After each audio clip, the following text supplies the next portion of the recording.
Greetings and welcome to Edwards Lifesciences fourth quarter 2025 results conference call. At this time, all participants are in a listen-only mode. A question and answer session will follow the formal presentation. If anyone should require operator assistance during the conference, please press *0 on your telephone keypad. Please note that this conference is being recorded. I will now turn the conference over to your host, Gerianne Sarte. Thank you. You may begin. Thank you. Good afternoon, and thank you for joining us.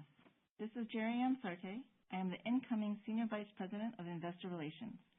With me on today's call is our CEO, Bernard Zovighian, and our CFO, Scott Ullem.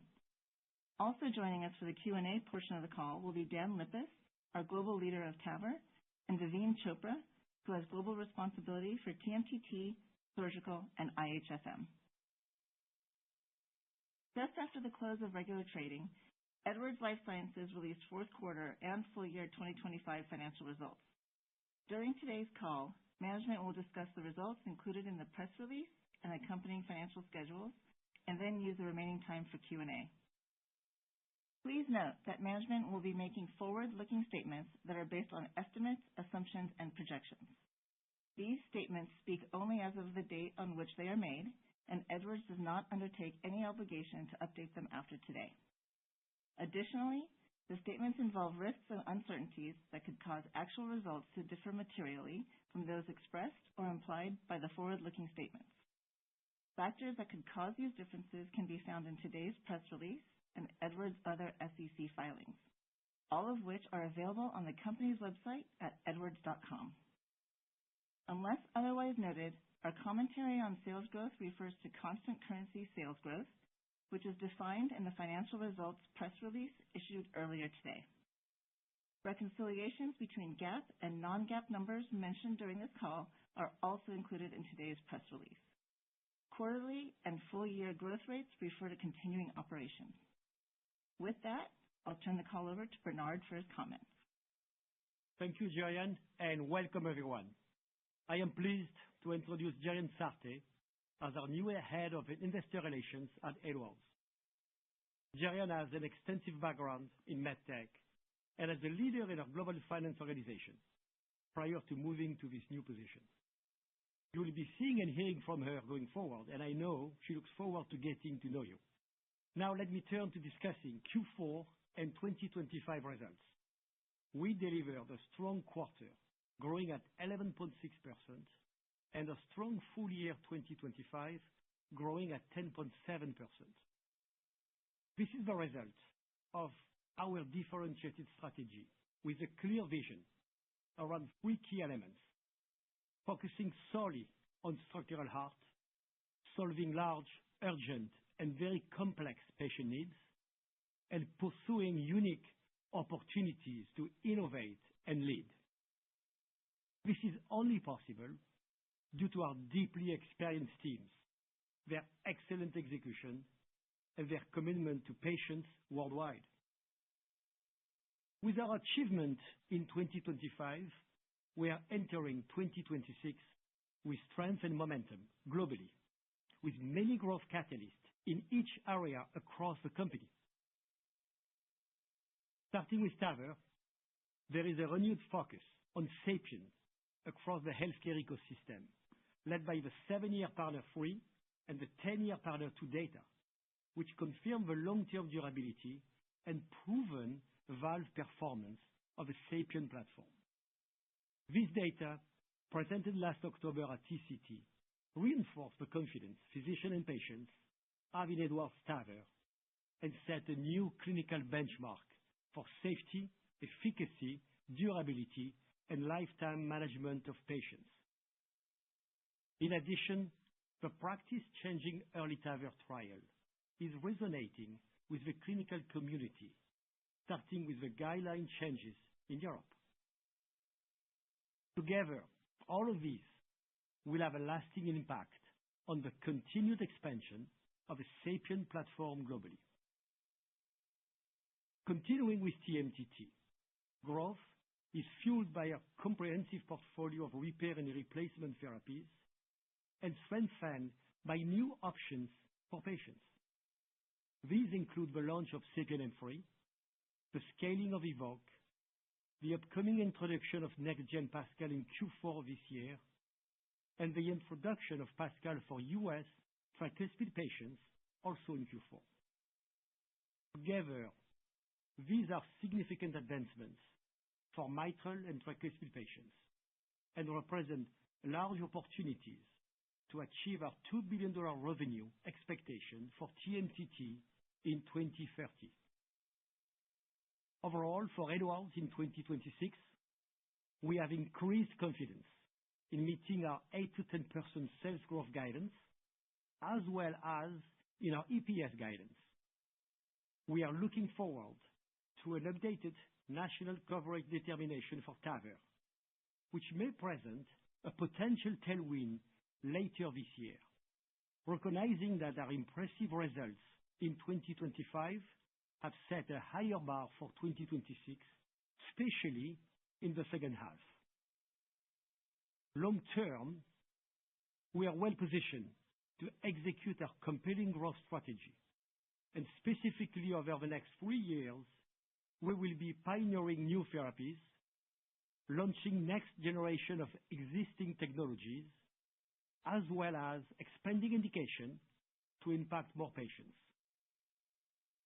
Our talented team of 16,000 employees create, develop, and enable treatment of patients globally with a highly differentiated and complete portfolio of therapy to address aortic, pulmonic, mitral, and tricuspid valve diseases. We take very seriously the responsibility of investing in the development of safe and effective valve therapies with proven long-term durability. Valve technology requires dedicated focus and generation of world-class clinical evidence that will continue to differentiate Edwards. I am confident that our technology will remain the first choice of clinicians to transform the care of their patients. Leveraging our experience, we are extending into structural heart failure and aortic regurgitation, or AR, for the many patients who are not well served today. This will create additional growth opportunities and extend our structural heart leadership. In 2027 and beyond, we continue to expect average annual sales growth of 10% with constant currency operating margin expansion as we continue to address patients in need by advancing novel therapies to extend lives, improve quality of life, and provide greater impact and efficiency for health systems. Now, I will provide an overview of Q4 sales performance by product group. TAVR overall procedural growth in the quarter remained in the high single digit. And for Edwards, TAVR fourth quarter global sales of $1.16 billion increased 10.6% over the prior year, and slightly sequentially over a high Q3, which was inconsistent with typical summer seasonality. The Q4 performance reflected clinicians' elevated focus on SAPIEN therapy and proactive disease management of patients suffering from severe aortic stenosis. Edwards TAVR procedural growth was comparable across the U.S. and OUS, and our average price and competitive position were stable on a global basis. While EARLY TAVR studied severe AS patients without symptoms, we are encouraged by the impact this study has had on increasing the sense of urgency for the treatment of patients who have symptoms. The timely referral, evaluation, and treatment of patients with severe aortic stenosis is fueled by a large and growing body of evidence on the long-term outcomes of SAPIEN valves. Our position as the only TAVR therapy with an asymptomatic indication will provide additional benefits, along with the potential of an updated TAVR NCD and U.S. and Japan guideline evolution. These additive catalysts provide multiple layers of durable growth. In addition to the long-term data presented at TCT, more than 30 distinguished physician thought leaders published the first ever AS Global Consensus document. This validates the movement away from the outdated practice of watchful waiting and further supports the importance of guideline-based management of severe AS patients. Let me turn to some U.S. commentary. We saw intentional and urgent treatment of severe aortic stenosis patients, fueled by a large and growing body of world-class evidence on the SAPIEN platform and the increased adoption of SAPIEN 3 Ultra RESILIA. We are pleased that CMS formally opened the process to reconsider the NCD for TAVR. This decision has the potential to improve timely and equitable access to life-saving TAVR therapy. The initial 30-day public comment period closed on January 14, and we look forward to the process continuing. In Q4, we expanded our partnership with the American Heart Association as the founding sponsor of the Heart Valve Initiative. This new initiative is focused on timely diagnosis and treatment to save lives and improve care for millions living with heart valve disease. It is a multi-year program to elevate heart valve disease as a critical focus area for hospital systems through adherence to specific quality metric-based care, expanded data collection, enhanced healthcare professional education, and patient engagement. In Europe, fourth quarter results reflected healthy underlying TAVR procedure growth, as well as our consistent execution across the region. Updated guidelines from the European Society of Cardiology and the European Association for Cardiothoracic Surgery are reshaping clinical discussions around proactive disease management and reinforcing the role of TAVR for a broader patient population. We also continue to see modest year-over-year share improvement in several key countries, strengthening our leadership position in the wake of a competitor's exit. In summary for TAVR, we are pleased with our strong Q4 results and full year 2025 performance. SAPIEN growth globally was supported by rising clinical urgency for intentional proactive disease management and long-term evidence demonstrating the proven durability and valve performance of SAPIEN 3. As we look ahead, we are well positioned to continue the momentum and remain focused on driving our patient access strategy, generating additional clinical evidence, and delivering on our innovation pipeline to address the growing patient needs across the world. These strengths reinforce our confidence in Edwards TAVR as a durable growth engine and a meaningful contributor to long-term value creation. Now let's turn to our TMTT product group. Our comprehensive portfolio of repair and replacement therapies offers meaningful opportunities to physicians to best treat their mitral and tricuspid patients. This drove another strong quarter, with TMTT growing over 40% to $156 million. We were also pleased that for the full year, TMTT sales exceeded $500 million. Continued global adoption of PASCAL and EVOQUE contributed to overall growth. Physicians continue to provide positive feedback on PASCAL's differentiated benefits for treatment of their patients who need transcatheter edge-to-edge repair. With EVOQUE, we are expanding the number of centers, and training more physicians while focusing on excellent patient outcomes. The recent FDA approval of SAPIEN M3 expands our mitral portfolio in the U.S.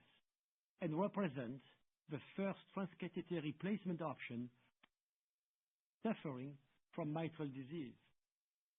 Similar to our other therapy launches, the strategic introduction of SAPIEN M3 is leveraging our proven high-value support model and focusing on outstanding clinical outcomes. We are initially opening sites that were previously in our ENCIRCLE pivotal clinical trial, and physician interest in this technology is growing. With PASCAL and EVOQUE growing globally, and now with the introduction of SAPIEN M3 in the U.S. and Europe, Edwards continues to deliver on our vision of offering a portfolio of therapies to treat more mitral and tricuspid patients. Overall, PASCAL adoption globally is delivering differentiated outcomes for patients. The introduction of next-gen PASCAL in Q4 will further distinguish this important therapy for patients who need edge-to-edge repair. The upcoming U.S. approval of PASCAL for tricuspid patients will provide an enhanced therapy alternative. And the scaling of EVOQUE and launch of SAPIEN M3 will further advance treatment for tricuspid and mitral patients. These represent multi-layer growth opportunities starting in 2026 and contributing to achieving $2 billion revenue in 2030 and additional growth beyond. Finally, this year, we continue to expect sales in the range of $740 million to $780 million. In our surgical product group, fourth quarter global sales of $254 million increased 2% over the prior year. The underlying fundamentals of our surgical product group remain strong, while growth in Q4 was impacted by end-of-year distributor inventory adjustments in one country. Full-year surgical sales grew 4.3% and for the first time exceeded $1 billion. We continue to expect mid-single-digit sales growth rate in surgical in 2026, driven by continued adoption of our RESILIA therapies that offer extended durability of our surgical therapies, including INSPIRIS, KONECT, and MITRIS. We were encouraged by new data presented at the recent STS meeting, including strong one-year data from the MOMENTIS study. MOMENTIS is studying long-term durability for the Edwards MITRIS systems for surgical mitral valve replacement, and one-year results from the study demonstrated 100% freedom from SVD, impressive stable hemodynamic performance, and excellent safety. This specifically designed surgical valve customized for mitral patients will advance and improve care. We are also pursuing multiple new innovations to advance surgical solutions for patients, including left atrial appendage closure, or LAAC.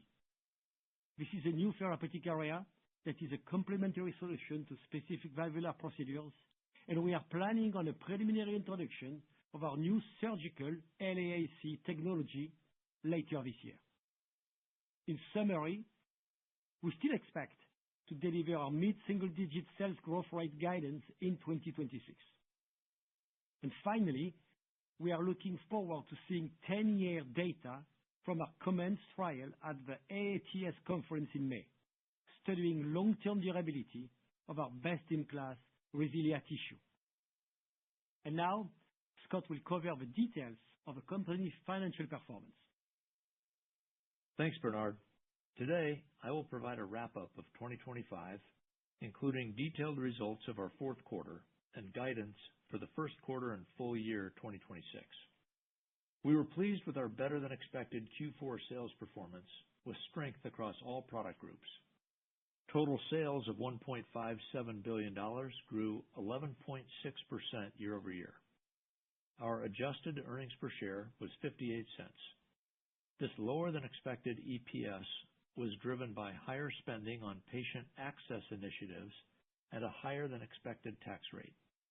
It is important to note that we have increased confidence in our 2026 earnings per share guidance of $2.90 to $3.05. Our GAAP EPS for the quarter was 11 cents, which included one-time charges related to the JenaValve acquisition that did not close, as well as litigation expenses. A full reconciliation between our GAAP and adjusted EPS for this and other items is included with today's release. And now I'll cover additional details of our P&L. For the fourth quarter, our adjusted gross profit margin was 78.3%, in line with our expectations, compared to 79.0% in the same period last year. This expected year-over-year change was driven by additional manufacturing expenses related to the fast expansion of new therapies. We continue to expect our full year 2026 adjusted gross profit margin to be within our original guidance range of 78 to 79%. Selling, general, and administrative expense in the quarter was $603 million, or 38% of sales, compared to 35% of sales in the prior year. We increased SG&A spending in the fourth quarter to fund strategic investments in order to amplify patient access to therapy, such as early TAVR education, investment in field resources, and the AHA heart valve initiative. Some of this strategic spending was delayed from previous quarters in the year. Research and development expense was $268 million in the fourth quarter, or 17.1% of sales, compared to $271 million, or 19.6% of sales in the same period last year. This decrease in R&D as a percentage of sales reflects our strategic prioritization of investments in our expanding structural heart portfolio. We continue to expect 2026 R&D as a percentage of sales to be approximately 17%. Fourth quarter adjusted operating profit margin of 23.7% was aligned with our previous guidance of mid-20%. Our full year 2025 adjusted operating profit margin of 27% was within our original expectations for the year. For 2026, we expect approximately 150 basis points constant currency operating margin expansion, which includes less spending related to removing JenaValve from our operating plans for the year. We continue to plan for 50 to 100 basis points of operating margin expansion annually, on average, in 2027 and beyond. We continue to plan to deliver leveraged earnings per share. Turning to taxes, our reported tax rate this quarter was 29%, or 17.9% excluding the impact of special items, which was above our expectation for the quarter, driven by Pillar 2 impact and country income mix. We continue to expect our 2026 tax rate, excluding special items, to be between 16 and 19%. Turning to the balance sheet, we continue to maintain a strong and flexible balance sheet with approximately $3 billion in cash and cash equivalents as of December 31st. Edwards currently has approximately $2 billion remaining under its share repurchase authorization. Average diluted shares outstanding during the quarter were 582 million. We continue to expect average diluted shares outstanding for 2026 to be between 580 to 585 million. Foreign exchange rates increased fourth quarter reported sales growth by 170 basis points, or $20 million compared to the prior year. FX rates had minimal impact on our fourth quarter gross profit margin compared to the prior year. Relative to our October guidance, FX rates had a nominal impact on fourth quarter earnings per share.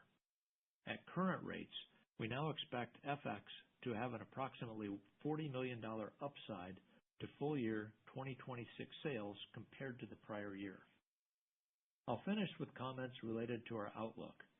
We have increased confidence in meeting our 2026 full-year sales growth rate guidance of 8 to 10% and earnings per share guidance of $2.90 to $3.05. The product group sales guidance we provided at Investor Conference remains unchanged. For the first quarter, we're projecting sales of $1.55 to $1.63 billion. We expect slightly higher growth rates in the first half of 2026, following unusual summer seasonality that benefited 2025. We are expecting adjusted EPS in Q1 of 70 cents to 76 cents, representing mid-teens growth at the midpoint of that range. And with that, I'll pass it back to Bernard. Thank you, Scott. In closing, we finished 2025 strong and achieved many lasting catalysts. We have increased confidence in our top line and bottom line guidance for 2026. Our strategy of focusing on structural heart is demonstrating impactful results for the company and the patients we serve, and is positioning us for long-term sustainable growth and value creation. With that, I will turn it back over to Jerian. Thank you, Bernard. We're ready to take your questions. As a reminder, please limit the number of questions to one, plus one follow-up, to allow for broad participation. If you have additional questions, please re-enter the queue, and management will answer as many participants as possible during the remainder of the call. Thank you. And to ask a question, please press star one on your telephone keypad. A confirmation tone will indicate that your line is in the question queue. You may press star two if you would like to remove your question from the queue. For participants using speaker equipment, it may be necessary to pick up your handset before pressing the star keys. Our first question comes from Robbie Marcus with JP Morgan. Please state your question. Oh, great. Congrats on a good quarter. Thanks for taking the questions. Two for me. First, maybe just on TAVR, 10.6%, another very strong quarter. I would have to imagine you're taking some share, even excluding the Boston Scientific exit. So maybe just speak to the strength you're seeing, the confidence in it, and any regional differences. And just one thing, if you can talk to volumes versus sales, I imagine the delta's price, but I had some questions on that. Thank you, Robbie. Good afternoon, everyone. Yes, one is, we are very pleased about the quarter overall in the year for Edwards. With regards to TAVR, very pleased about the quarter. Like you said, growing 10.6 year over year. And what we see is really the result of our strategy here, where last year we brought, very compelling evidence. Early TAVR, PARTNER 3, 7 years, PARTNER 2, 10 years. And all of this gave confidence. All of this also enabled a renewed focus on, TAVR as a category and specifically, the SAPIEN platform. So this is creating, physicians to talk more about TAVR, to talk more about SAPIEN. This is enabling, physician to treat, their patient a little bit, early. This is also, enabling providers to prioritize TAVR. So it is all of that together. But I'm going to ask, Dan, to give you more, specific details about the quarter. Yeah, thanks, Bernard and Robbie. You're spot on, right? Like the overall procedural growth rate in the quarter was in the high single digit. And so there is a gap, and you're absolutely on the money as far as share gain and pricing contributing to that gap. Largely on the share perspective, I mean, the share gain that we had from the Boston Scientific exit contributed a big chunk of that. We're pleased to see the stickiness of that share gain from quarter 3 to quarter 4. We took our piece of that, but most of the competitors in Europe also benefited from Boston's exit. I would say that we benefited about in line with our competitive position in the market. But if you look at globally, like overall, our competitive position remains relatively stable, I would say. I mean, for sure we're not weaker in Q4 than we were in Q3.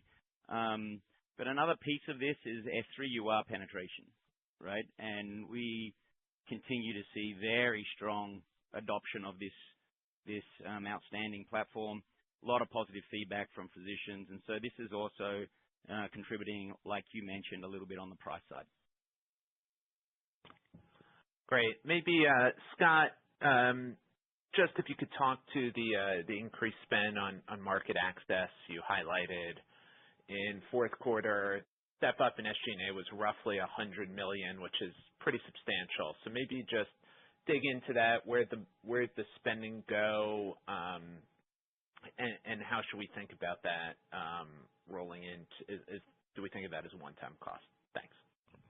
Yeah, thanks, Robbie. Appreciate the question. We had planned a step up in the fourth quarter spending, and we decided to be aggressive in light of the reception we were getting to the things Bernard mentioned earlier, the asymptomatic trial, the 7-year results, the 10-year results. And so we intentionally upped the spending in the fourth quarter, $112 million year over year.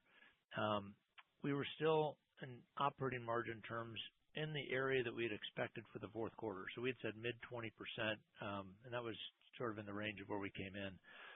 We invested more aggressively in patient access. So asymptomatic amplification, Bernard mentioned the American Heart Association partnership. We've also been reinforcing our field force in THV and also in TMTT. Some of this spending was delayed from earlier quarters in 2025. So, following this elevated level of spending in Q4, we are planning a more moderated operating expense growth and SG&A expense growth in 2026, which is how we get to the operating margin guidance of the high end of our original 28 to 29%. The other benefit in that margin increase or margin expansion is the exclusion of the original spending that we had planned for JenaValve. Maybe, Dan, you want to talk a little bit more about some of these initiatives? Yeah, I think like a couple of big ones here, right? So with the change in the European guidelines, this is the biggest shift that we've seen in over 10 years, and it's a real important shift from watchful waiting to intentional and urgent treatment of severe aortic stenosis earlier in the disease pathway. This is a big shift. It involves change management and change of behavior, particularly at the referral level. And so we see an opportunity here to bend the curve of adoption of these guideline changes. And so we have a number of significant amplification programs that we have started and started to implement in Europe. This is a big one. Second one, as Scott and Bernard mentioned, our partnership with the AHA. This is an important one, and this is a multi-year partnership, and it's designed to do the same thing, democratize and educate on the importance of treating earlier in the disease pathway for aortic stenosis. And so this is all designed to improve diagnosis and treatment of severe AS through guideline-based care, through extended data collection, but also heavy on education. And so these are two big ones. We also invested further in some of the sort of short-range pilot stage marketing programs to improve treatment rates and patient and referrer education in the United States. And like Scott said, there are some field-related, we're very much a high-touch clinical field force, and with volumes increasing, we need to get ahead of those resources in the field. They take time. They take time to train and get people certified. So we got ahead a little bit of that, but also a big chunk we got behind early in the year, and a lot of that caught up with us in Q4. So they're the big items. Thank you. And your next question comes from Travis Steed with Bank of America. Please go ahead. Hey, everybody. Congrats. Just wanted to maybe focus on for TAVR and total company growth, anything to kind of call it for cadence over the year, and wasn't clear on an organic basis what Q1 was to me, since I didn't have the FX impact in Q1. And any comments on kind of like the January trends that you've seen so far to to give you confidence in the guide? Then I had a follow-up. Yeah, thanks, Travis. Yeah, so I mentioned that we expect about $40 million of tailwind from FX to sales, and this has changed since our investor conference. A lot of that falls in the first quarter, and so we're expecting Q1 sales growth on a reported basis to be about 300 basis points higher than the underlying growth that we are expecting in Q1. Now, remember, the first half growth rates in 2026 should be higher than the second half growth rates, and maybe Dan will ask you to talk a little bit more about that. Yeah, thanks, Scott, and hi, Travis. Yeah, it's true. The growth rate in our guidance moves down a little bit over the course of this year. As previously, we guided that the front half will be stronger than the back half in 26, and this is because we have much tougher, much higher year-over-year comps in the second half. We also applied classical seasonality and other assumptions to the year that weren't the case in 2025. That makes it a little bit more of a challenge. But the Q4 results that we had in 2025 give us increased confidence in our 6 to 8 guidance. And this is really important. On top of that, we have these meaningful tailwinds and catalysts later in the year that give us confidence in the mid to high single digit beyond 2026. Got it. And then as a follow-up on the TAVR and CD, you called it a potential tailwind later this year. Just wanted to kind of think about how you're seeing that help growth, more centers, faster patient pathways. And if you read the public comments, they're all mostly positive on expanding the indication, but there's a bit more debate on the care team. So curious if you think how that shapes up in the final and how it might impact the different scenarios you're thinking about. Yeah, so I'll take this one. I think obviously it's very, very important. The first phase, first of all, it's important that the process was formally reopened. That was really important. That happened right before the end of the year. And the first phase is now over, as Bernard mentioned. So we expect the initial draft around the June timeframe. There will be a second round of public commentary at that point, and then assuming that the normal CMS process follows, the final determination could be in the Q4 timeframe. So if you think about impact for 2026, negligible, but probably important and more relevant in 2027 and beyond. Now, the key priority areas for us is to ensure timely and equitable access to care for patients, right? And the big win for patients would be coverage to label and any changes that may reduce procedural complexity or help improve equitable access to care. So that's what we're focused on. But we need to see what the draft looks like, and we look forward to the process continuing. And like you mentioned, we're also pleased that most of the commentary was positive and largely in line with our thinking. Thank you. Your next question comes from Larry Biegelsen with Wells Fargo. Please state your question. Good afternoon. Thanks for taking the question. Two for me. I wanted to just ask about the LAA opportunity. How big is that market today? There's a competitor that has a device with sales of, I think over $200 million. How is yours differentiated, and how do you want us to think about, your LAA sales ramp over the next few years? And I had a follow-up. Thanks, Larry. We apply, always, the same filter. When we decide to get into a new space, it is all about, is there a big unmet patient needs? Can we have an impact? Can we bring differentiated technologies? And so we look at this one and we say yes, yes, and yes. So how big it is, we don't know very well, this segment yet, but we believe there is some technology out there. We believe there is still an unmet patient needs. And long term, we believe we can have an impact here. But I'm going to ask Devine, which is very close to this one, to add some comments. Thanks, Bernard. Thanks, Larry, for the question. Yeah, obviously, as we mentioned, we're looking to enter the market later this year. And if you look at existing technologies out there, we think there's still unmet patient needs. And that's where we believe, obviously, that we can come out with a technology in this new therapeutic area for Edwards Surgical. We can come out with a solution that can really help patient care. And we see this as a complementary solution to our specific valvular procedures that we're already in. So as a result of that, we kind of see a measured commercial rollout, an opportunity to be a growth driver in the future for Edwards Surgical. That's super helpful. Bernard, We saw the long list of catalysts in 26 in your press release today, and I think people will notice that you did mention moderate AS. So can you talk about why you left that out and how you're thinking about the moderate opportunity today? Thanks for taking the questions.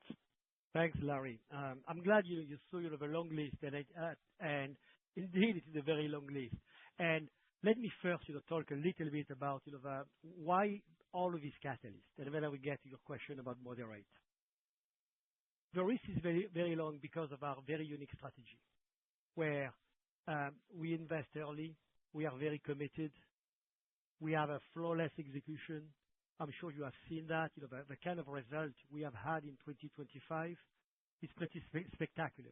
Financially, having all of these catalysts, new technologies, new evidence, lasting evidence, lasting impact. All of them are, basically in play, for this year. With moderate, for sure, moderate is a big category. We know that the moderate prevalence is bigger than the severe one. We know it is big, but at the same time, we don't know what the study result will be. So we are waiting, to know more about progress, the progress trial, which will be presented at TCT to talk more about it.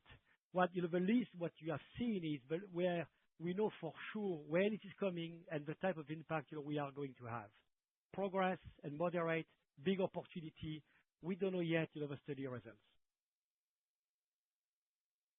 Thank you. Your next question comes from David Roman with Goldman Sachs. Please state your question. Thank you. Good afternoon, everybody. I was hoping you could go into a little bit more detail on the comments regarding lifetime management for TAVR, and maybe more specifically talk about what you think the implications will be to valve and vendor selection, balloon expandable versus self-expandable, and how that might end up being a contributor to incremental market share gains as you think about the TAVR business here in 2026 and beyond.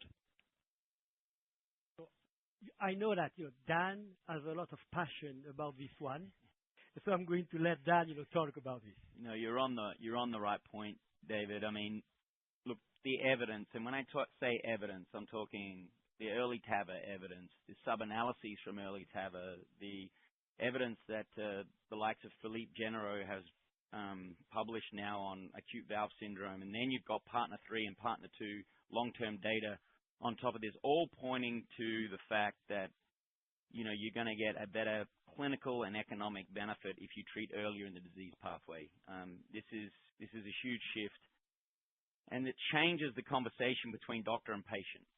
So if you can imagine a year ago or a little bit more, it might have been something along the lines of, let's see if we can eke this out another 6 months or 12 months, or maybe a patient would want to, thinking that they're trying to time their treatment and trying to figure out how to make their valve last as long as possible to avoid secondary or tertiary procedures. And this conversation has completely shifted because the evidence says that, the benefit of doing that is not, there's no upside to that, right? There's no upside to waiting anymore. And so this brings into the very important conversation and the concept of lifetime management. This is very, very important because you got to get the first procedure right to make sure you've got options and the right options for patients for their second procedure, whether that be another valve and valve or whether that be coronary artery access, PCI or what have you. And so, we think our platform is uniquely positioned both acutely and with lifetime management options, whether that be secondary or tertiary procedures. And I think that's going to be one of the key value propositions that we have, not only immediately, but in the years to come. And maybe just a clarification there. So in that scenario, is it reasonable to expect that just a significant percentage of patients receiving TAVR, either in the asymptomatic or call it the sub-75 population, that creates a unique opportunity for SAPIEN? And maybe just my follow-up, I'd ask here on capital allocation. You've obviously pulled the JenaValve deal, did not end up coming to fruition. You bought back a good amount of stock last year. but you've also made some key hires to the business development team. Maybe just talk to us about your latest thinking here on capital allocation. Yeah. So as far as look, whether it be younger patients or whether it be elderly patients, there's a good chance now with modern medicine and the way that this is going that patients will outlive their first valve. I mean, I think lifetime management considerations is not just now for youthful patients. And in fact, more and more we find ourselves in scenarios where certain valve platforms were chosen with the idea that the patient would not outlive that valve, and then, finding the options for that patient limited at that time point, which is really disappointing. So this lifetime management thing, getting the first procedure right up front, is a big thing. It is a conversation that everybody is focused on in the clinical community. Now, as far as strategic allocation, look, we think valve and valve, and whether you throw in leaflet modification or other types of things associated with secondary procedures, we think this is going to be very real. It's small now, but it will be growing. It's all about the denominator, right, and the numerator. And so, we're looking at ways, as we always do, to lead in this space, and that's something that we're looking at very, very closely. The other thing that obviously we do is we look at how we apply our field force here and how we invest in our field force and what kind of value that we bring with our service model as these conversations and these types of procedures, evolve in terms of how to get the best outcome for a patient at any given time. And on capital allocation, David, our priorities have not changed. Our first priority is investing in the business to support our growth, and that comes in the form of making sure we've got sufficient production capacity. And as we mentioned at the investor conference, we're increasing our production capacity to keep up with the growth in TAVR and TMTT and surgical. It also involves making external investments. And so we've got a number of different activities underway. We've always been active in M&A. As you know, most of the things that we invest in or purchase tend to be smaller in size because we're focused on structural heart. But that's going to be a continual direction for allocation of capital. And then share repurchase is one of our best ways to return capital to shareholders. And we continued our share repurchase activities in the fourth quarter. We bought back about $40 million, bringing the total repurchase in 2025 to just under $900 million. We still have about $2 billion of authorization remaining, and you should expect that we're going to continue to look for opportunistic times to repurchase more shares. Thank you. And your next question comes from Joanne Wuensch with Citibank. Please state your question. Good afternoon, and thank you so much for taking my question. Could you give us a little bit of the state of the union on how M3 is being taken up in the United States and what impacts are going outside the United States? And then if you could just sort of flesh out and give a little bit more color on the guideline changes that are happening in Europe and how to think about those impacts for the remainder of the year. Thank you. Hey, thanks, Joanne. Daveen, I appreciate the question. Talking a little bit about the SAPIEN M3 launch, we're just starting in the U.S., right? We got approval, obviously, right before the end of the year. And it's kind of scaling in line with our expectations here in the U.S. We're just starting to open up centers, really focusing on centers who are in our ENCIRCLE pivotal clinical study first. In Europe, we're scaling in line with expectations as well, but it's still pretty early in the process. I think what we like that we're seeing is that we're getting really high procedural success and we're getting really great patient outcomes. Remember, I was with a patient just the other week who had previously had mitral valve surgery and then needed an M3 because his surgery had failed. And for him, hearing about the difference his life made when he had no other TEER or surgical alternatives with mitral regurgitation really hurting his life and how he just got so much better, it warmed my heart so much to kind of hear that. So because of that, we're seeing this physician excitement because there's a group of patients who don't really have TEER or have great surgical options, for which M3 really becomes a good opportunity. So for us, we're continuing to appropriately kind of scale up, open up new centers, and bring this therapy to new patients. So that's kind of SAPIEN M3. And maybe moving on to kind of European guidelines. You want to start with TAVR guidelines?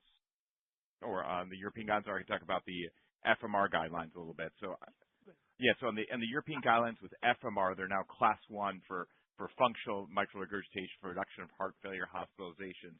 So we're seeing, I think, increased awareness, specifically in mitral and tricuspid, increased awareness for these two diseases and increased kind of referrals happening with these guideline shifts. So we see it as a helping continue that double-digit tier market growth that we've been seeing. And maybe passing on to TAVR for a comment on the guidelines, Dan?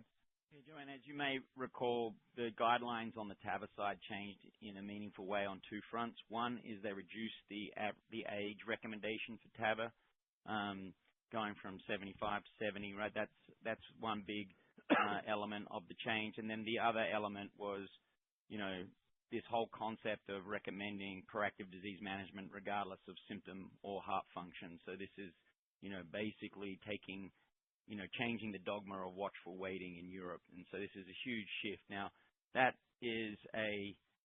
requires a lot of education. You can imagine we're seeing we did see healthy procedural growth in Q4 in Europe, and some of the large countries contributed that in a meaningful way.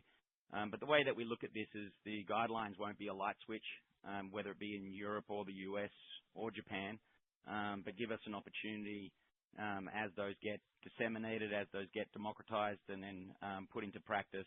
It's just layers and layers of durable growth for us. And so that's kind of how it's playing out. Not a light switch, but definitely momentum. Thank you. Your next question comes from Matt Taylor with Jefferies. Please state your question. Hi. Thanks for taking the question. I wanted to dig into the better performance we've seen in TAVR, especially in the U.S. the last couple quarters, and just ask you what you thought was causing that. You're not benefiting from Boston there, really? Are you gaining share? Can you estimate how much early TAVR has been contributing, or are there other factors? What's really caused the increase in growth in the U.S. in the last couple quarters? So, yeah, thanks for the question. And I think, without trying to be on repeat here, but this data, this very, very compelling data, not just on the early TAVR and the asymptomatic side, and not just clinical, but also economic data. I can't stress how important the economic data, benefit of the economics, treatment of patients and the hospital economics earlier in the disease pathway is having an effect as much as the clinical data. So these two things tied with definitive durability data is creating a wave of confidence in the community to have a different conversation. It is also forcing, if you like, the aortic stenosis patient, the TAVR patient, to be prioritized differently and to be treated with urgency. Typically, you might see a little bit more rearranging of the patient list to bring more sick patients to the front of the list and the more healthier patients towards the back of the list, rather than just getting through the list. And this conversation is completely different now, and people are focusing on this intentional and urgent treatment of symptomatic AS. So this is regardless of whether the patient is asymptomatic or not. This is the impact that it is having on symptomatic aortic stenosis is what we see largely driving our growth. When we look at the claims data, we don't see asymptomatic patients, coming in waves through the claims data, and that shouldn't be a surprise because the NCD doesn't cover asymptomatic indications at the moment. So, right now, that's not a huge surprise. What we do see, though, since the indication in the United States, we do see increase in the number of echoes. We do see increase in the number of referrals. We do see a decrease in time from referral to CT, which is the heart team evaluation. And interestingly enough, we do see a relatively sharp increase in stress tests for patients. And nobody typically likes to do stress tests. And so that's also an interesting finding that we see in the data. And so definitively, this is all positive momentum, and it's driving a lot of growth. But as I mentioned before, the other thing that is supporting and contributing to the performance in Q3 and Q4 is the success of SAPIEN 3 Ultra RESILIA. That's making a meaningful contribution, to our performance, and we're pretty happy with that. And big picture here, if you process, all of this that Dan, talk about, This is what gives us confidence in our guidance for the year for TAVR, 6-8, and our guidance, beyond 2026 for TAVR from mid to high single digit. All of what we are doing right now, all of the things we have been doing, all of these catalysts are impacting, severe symptomatic patients. And so, the asymptomatic patients are still in front of us, and this is why we are so confident as to have, TAVR as a durable growth opportunity for Edwards. Thank you. Thank you. Thank you. Your next question comes from Vijay Kumar with Evercore ISI. Please state your question. Hey, guys. Thanks for taking my question.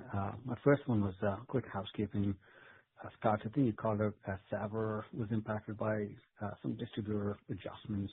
Could you quantify what that is? And is the Q1 guidance implying a 10% TAVR growth?